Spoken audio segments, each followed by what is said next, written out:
Prime minister secretariat. Qamar Bhatti का दावा है पाकिस्तान बरतानिया से कहीं ज्यादा जदीद, अमीर और खुशहाल है। लेकिन ठहरिए, आगे चलने से कबल कमर भट्टी का तारुफ भी जरूरी है।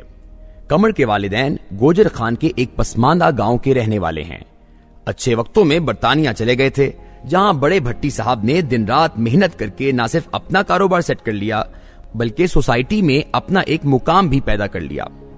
कमर भट्टी की सारी परवरिश बरतानिया के आजाद माहौल में हुई, तालीम वहीं पाई, जिंदगी गुजारने के सारे आदाब वहीं से सीखे। जब बड़ा हुआ तो वालिदैन से दो चीजें विरसे में मिली, एक जमा जमाया कारोबार और दूसरी गोजर खानी पंजाबी। कमर भट्टी एक अरसे बाद ओवरसीज पाकिस्तान फाउंडेशन के कन्वेंशन में शिरकत के लिए पाकिस्तान आया। यहां दीगर 500 गैर मुल्की पाकिस्तानियों के हमरा उसने कन्वेंशन सेंटर, वजीर आजम सेक्रेटेरिएट, नया तामीर शुदा पार्लियामेंट हाउस, शाहराह दस्तूर, दामने को और 2 4 और 5 स्टार होटल देखे। सड़कों पर रवां दवां गाड़ियां और शॉपिंग सेंटरों में खरीदारी करती बेगमात देखी। दरवाजों तक पैक रेस्टोरेंट और सड़कों तक फैली दुकानें मुलाहिजा की। सरकारी मुलाजिमीन को जेबों में हाथ डालकर नोटों के बंडल निकालते और फिर बगैर गिने काउंटर पर फेंकते देखा तो हैरत से उसका मुंह खुल गया। उसने सूप की सिपली और नैपकिन के कोने से होंठों के किनारे साफ करते हुए कहा, यकीन करें, मैंने लेबर पार्टी के एडवाइजर की हैसियत से पूरा बरतानिया देखा, एक एक कोना, एक एक गली देखी, लेकिन खुदा की कसम, गोरों के पूरे देश में इस्लामाबाद कन्वेंशन सेंटर जैसी एक भी सरकारी इमारत नहीं और ना ही मुस्तकबिल में ऐसी शानदार इमारत बनने का इम्कान है, क्योंकि बरतानिया की कोई भी हुक्मरान जमात इतनी फजूल खर्ची के बाद फिर 100 साल तक इलेक्शन नहीं लड़ सकती। आप यकीन फरमाएं, जिस शाही महल की शोहरत पूरी दुनिया में फैली है, मैंने उसे अंदर से देखा है, लेकिन वो हमारे पार्लियामेंट हाउस का किसी भी हवाले से मुकाबला नहीं कर सकता। रहा प्राइम मिनिस्टर सेक्रेटेरिएट, तो यकीन कीजिएगा, दुनिया के बूढ़े बादशाह के प्राइम मिनिस्टर सेक्रेटेरिएट की आपके जदीद मुगलियाई सेक्रेटेरिएट के सामने वही हैसियत है जो गांव के चौधरी के सामने किसी कमी की होती है। आप 10 डाउनिंग स्ट्रीट जाएं, आपको लकड़ी का एक भद्दा सा दरवाजा मिलेगा। आप उसके अंदर दाखिल हों, सामने एक कैबिनेट हॉल है जिसमें बमुश्किल 50 अफराद के बैठने की गुंजाइश है। उसके गिर्द 2 छोटे छोटे कमरे हैं जिनमें सोफे लगे हैं। उससे ऊपर दूसरी मंजिल वजीर आजम का ऑफिस है। मामूली सा कमरा जिसमें एक दफ्तरी मेज, एक बड़ी कुर्सी और चंद छोटी कुर्सियां हैं। कमरे में एक तौलिए, चंद फाइलों और एक आध तस्वीर के सिवा कोई काबिले जिक्र चीज नहीं। इस ऑफिस के बाहर वजीर आजम के अमले के चंद दफ्तर हैं, एक कैबिनेट सेक्रेटरी का दफ्तर, एक प्रिंसिपल सेक्रेटरी और उसके सेक्रेटरी का दफ्तर और एक प्रोटोकॉल ऑफिसर का दफ्तर, और बस। तीसरी मंजिल वजीर आजम हाउस है, जहां वजीर आजम अपनी फैमिली के साथ अपनी आईनी मुद्दत पूरी करता है। ये 2 बेडरूम की मामूली सी रिहाइशगाह है जिसमें कोई खानसामा, कोई बटलर और कोई चौकीदार नहीं। घर के तमाम काम खातून अव्वल करती हैं, जबकि दरवाजा खोलना और बंद करना वजीर आजम की जिम्मेदारी होती है।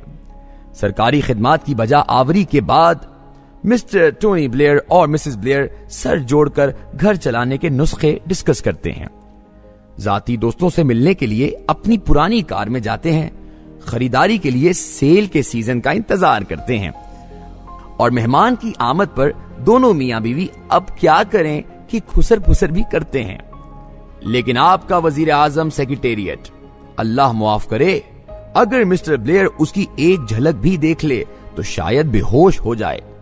6 मंजिला अजीम मुगलाई इमारत जिसमें एक वसी banquet hall, conference hall, cabinet meeting hall, पूरे फ्लोर पर वजीर आजम का ऑफिस, सेक्रेटरीज के लिए शहाना दफातर और ना जाने क्या क्या है। हम लोग बरतानिया में ऐसी इमारत अफोर्ड नहीं कर सकते। उसने नैपकिन से दोबारा होंठ साफ किए। मैंने कह कहा लगाया और फिर सरगोशी में कहा, शहाना इमारत के बावजूद हमने वजीर आजम की रिहाइश के लिए एक अलग महल बना रखा है जिसकी हिफाजत के लिए 250-300 लोग मुलाजिम हैं। ओ नो, कमर के मुंह से निकला और उसकी आंखों में आंसू चमकने लगे।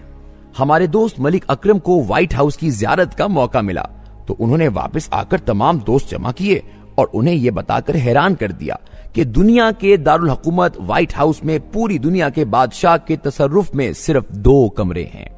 ओवल ऑफिस, जिसका मजमूई रकबा 250 फीट से ज्यादा नहीं होगा, उसमें चपड़ासी तक नहीं। दुनिया का सदर मेहमान के लिए खुद दरवाजा खोलता है, पर्दे खींचता है और फाइलें तलाश करता है। ऑफिस के साथ ही मीटिंग हॉल है, जिसमें एक लंबी मेज के साथ 2-3 दर्जन कुर्सियां रखी हैं। फिर सदर के जाती अमले के चंद दफातर हैं। ये छोटे छोटे कमरे हैं जिनमें आसाइश नाम की कोई चीज नहीं। और बाकी व्हाइट हाउस एक अरसे से अजायब घर करार दिया जा चुका है, जहां दुनिया भर के सयाह टिकट लेकर दाखिल होते हैं और मुख्तलिफ कमरों में घूम फिरकर अमरीकी रिवायात का मुशाहिदा करते हैं। मलिक अकरम ने गाइड से इस वारदात की वजह पूछी तो उसने कंधे उचकाकर कहा, मजबूरी माय डियर, व्हाइट हाउस की मेंटेनेंस के अखराजात बहुत ज्यादा थे, जिन्हें पूरा करने के लिए हुकूमत को मजबूरन उसका एक बड़ा हिस्सा म्यूजियम डिक्लेयर करना पड़ा। क्या अमरीकी खजाना अपने ऐवान सदर के अखराजात पूरे नहीं कर सकता? मलिक अकरम ने हैरत से पूछा। हाँ, खजाने में इस फजूल खर्ची की कोई गुंजाइश नहीं, गाइड ने मुस्कुराते हुए जवाब दिया। क्यों? क्या अमेरिका एक गरीब मुल्क है? मलिक अकरम की तहकीकाती हिस्सें जाग उठी थीं। नहीं, गरीब तो नहीं, लेकिन अमरीकी शहरी हुकूमत को अपनी फलाहो बहबूद के लिए टैक्स देते हैं, व्हाइट हाउस की तजीनो आराइश के लिए नहीं। चलें दफा करें, आइए मैं आपको अमरीकी सदर को काम करते हुए दिखाता हूं। और फिर गाइड अपने सयाहों को एक ऐसे जाविये पर ले गया जहां शीशे की दीवार की दूसरी जानिब सदर टेबल लैंप की रोशनी में एक फाइल का मुतालिया कर रहा था। मेरा एक सिफारतकार दोस्त ऑस्ट्रेलिया से वापस आया तो उसने एक अजीब वाकया सुनाया। कहने लगा, हम पाकिस्तान से आने वाले मेहमानों को एक बोसीदा सी इमारत के अहाते में ले जाते थे। झाड़ झंकार से उलझते, कांटों से बचते बचाते और ऊंचे नीचे रास्तों से ठुड्डे खाते हुए जब हम कदीम दौर की उस इमारत के करीब पहुंचते तो शीशे से आंखें लगाकर मेहमान से कहते, सामने देखो। मेहमान गौर से देखता तो मामूली से दर्जे के ड्राइंग रूम में एक बूढ़े को आतिशदान में लकड़ियां रखते और एक बुढ़िया को आराम चेयर पर स्वेटर बुनते पाता।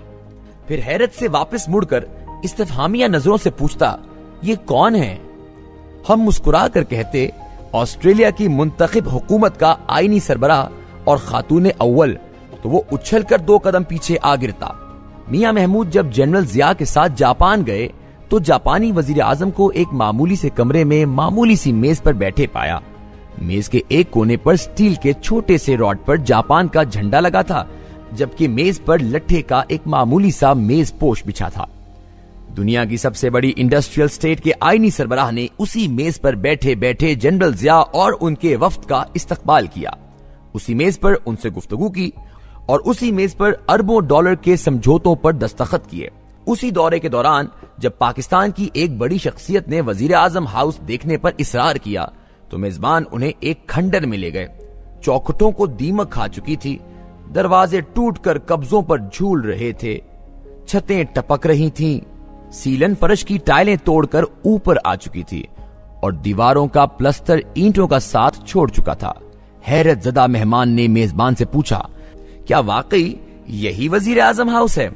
मेजबान ने मुस्कुराकर जवाब दिया, हाँ हिज एक्सीलेंसी, यही हमारा वजीर आजम हाउस है। मगर ये तो भूत बंगला है। मेहमान ने खौफ से पूछा, हुआ करे, हमें इससे कोई गर्ज नहीं, क्योंकि हमने जंग अजीम दोम के बाद फैसला किया था कि जब तक पूरा जापान तामीर नहीं हो जाता वजीर आजम हाउस में सफेदी होगी और ना ही कोई ईंट लगाई जाएगी। मेजबान दोबारा मुस्कुराया। स्वीडन की एक ट्राम में जब हमारे एक दोस्त ने कोहनी से अपने बूढ़े हमसफर को दूसरी तरफ धकेला तो मेजबान ने सरगोशी में कहा, यार बेचारे को तंग मत करो, ये हमारा वजीर दाखिला है। दोस्त ने चौंक कर देखा। बूढ़ा एक कोने में सिमट कर माजरत ख्वाहाना अंदाज में उन्हें देख रहा था। उधर नॉर्वे में जब मेजबान की गाड़ी खराब हो गई तो उसने इमरजेंसी लाइट्स ऑन कर दी। 2 मिनट बाद फ्लैग वाली एक गाड़ी करीब आकर रुकी। उसमें एक मुस्कुराता हुआ चेहरा उतरा, मसला पूछा और फिर मेजबान को गाड़ी में बैठने की हिदायत करके खुद खराब गाड़ी को धक्का लगाने लगा। आधे घंटे की मुशक्कत के बाद जब गाड़ी स्टार्ट हुई तो धक्का लगाने वाले के कपड़े, हाथ और मुंह बुरी तरह गंदे हो चुके थे। 1 किलोमीटर बाद मेजबान ने कैसेट प्लेयर की आवाज नीची की और मेहमान से पूछा, तुम इस शख्स को जानते हो? मेहमान ने फौरन नफी में सर हिलाया। ये नॉर्वे का वजीर आजम है। अफसोस, बेचारे को अब अपनी जाती जेब से कपड़े धुलवाने पड़ेंगे।